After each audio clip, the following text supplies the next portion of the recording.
We do feel that family network meetings sit better at the early help through to what would now be currently child in need and lower end of child protection.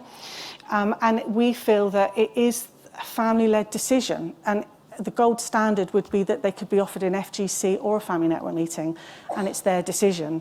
The gold standard would be it's their decision whether they stick with relational continuity and have someone deliver that F&M that they know, or whether they say, no, actually, I really do want someone who's neutral and impartial. And then you might have an FGC coordinator who's also trained in family network meetings who can step in and deliver that.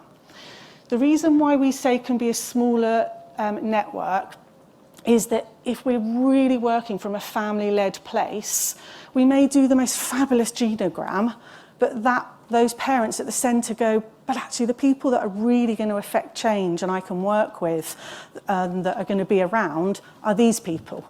These are the people that matter to me. We do still believe in the kind of face-to-face relational work, particularly, so there is still a preparation stage, but that is somewhat defined by who the family feel are important to them. The other key area with family network meetings as we're delivering them is that we are not driven by referrer questions. And so I often look at FGCs and some of the referrer questions we get in at the FGC level, and I think, how is a family going to find their own solutions and come up with their own plan? You've just written it there because you've given me 10 closed questions and you've basically just asked them to agree. So actually, I will then work with a referrer around having 3 or 4 open questions. But at the F&M level, I think it's much more family-led if we can work at what are the family's challenges? And then we go and have a conversation with that family and we say, what do you think your challenges are? What is it that you want to work through, rather than being led by a referrer's questions? But we do need to come to a consensus on what those challenges are and what the family want to work through.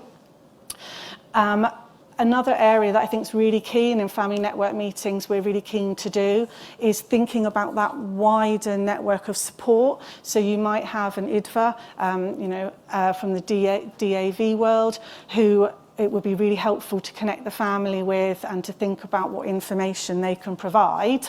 But it may be that the family, in particular, to safeguard the family network meeting from becoming another multi-agency meeting, where the family say, well, could you present that information to me? And then I'll go away and have a think about that. And then when it comes to private family time, again, we're completely led by the family. So we do family network meetings, or we do an FGC that actually becomes a family network meeting, because the family say, for example, I really want you to stay in the room, and it speaks to the psychological safety. You can be in the room if the family want you to, so that you can ask them questions to open up possibility thinking and finding of solutions. And that's all led by the family. And I think that's one of the key differences with the family network meeting model. But it also means there's some additional skills that the workforce really needs to develop. I will halt and say an FGC did not happen if the referrer does not attend the FGC and is not there to review the plan. I will say it didn't happen, I might charge you for that one, I think you're going to have to re-refer again, because the family did not get a fair process. How can that be a fair process if the family didn't hear your feedback, didn't have a chance to see if they want to adjust their plan? It's not appropriate to tell them 2 weeks later, no, you didn't meet the safeguarding requirements. But at an F&M level, with one particular local authority we've been working with, who's a very experienced FGC manager, it's about that at the end, the family have their plan, and rather it's that we've been really transparent with them at the start, that if they are in agreement, the plan that they come up with from the family network meeting will then be shared at the team around the family meeting later. So there's full transparency that it will be looked at, but they don't feel like they're under scrutiny or review. And also, because you're keeping that separate, the family network meeting and the TAF or the TAC separate, you're not then turning the family network meeting into a multi-professional meeting, which we really need to avoid. So there, as you can see, I think with family network meetings, there's more flex, but with that flex comes a real extra responsibility and specialism to be able to hold to the integrity of it being family-led.